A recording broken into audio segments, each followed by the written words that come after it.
అసలు నాకు ఇంతవరకు అర్థం కాదంటే నేను డోర్ అభివృద్ధి చేస్తాను, నేను డోర్ అభివృద్ధి ఏం చేస్తాను, మీ ప్రణాళిక ఏమి పోనీ చేస్తారు కదా అంటే ఇంకా నా డౌట్ ఏమంటే ఇప్పుడు సొంతం తల్లికి పిరిగడ అన్నం పెట్టకుండా పిన్నికి మాత్రం బంగారు గాజులు దొరుకుతాయని కూడా నమ్ముతారంటే మీరు నిజంగా డోన్లో మీరు అభివృద్ధి చేసే ఉద్దేశం మీకుంటే ఇంతవరకు లద్దగిరికి రోడ్ ఎందుకు వేసుకోవాలని చెప్పి లద్దగిరి నుంచి కోడిమూరు పోవాలంటే గంటన్నర పడుతుంది.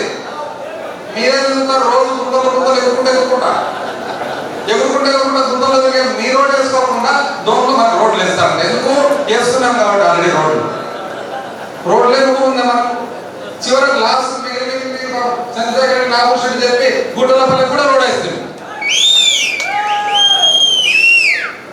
రోడ్లను వేసుకున్నందుకు ఇప్పుడు ఏం తెలుసున్నా మనం రోడ్లు వేసుకున్నందుకు మనకు వచ్చిన బహుమానం ఏం తెలుసునా చేయలేని వాగ్దానాలు ఒక 6 ఉన్నాయి. చంద్రబాబు ప్యాంప్లెట్ పట్టుకొని తొందరగా బాగా తిరుగుతున్నారు మనం రోడ్లు వేసినందుకు. మనకు ఒక అమ్మకి రోడ్డు గా మనం లేకుండా వీళ్ళు తిరుగుతారు ఎంతసేపు పొద్దు నుంచి సాయంత్రం వరకు ప్యాంప్లెట్ పడిన పొద్దున ఊరు పోయేది 3 ఊర్లు తిరుగుతున్నారంటే పొద్దున సాయంత్రము అది మన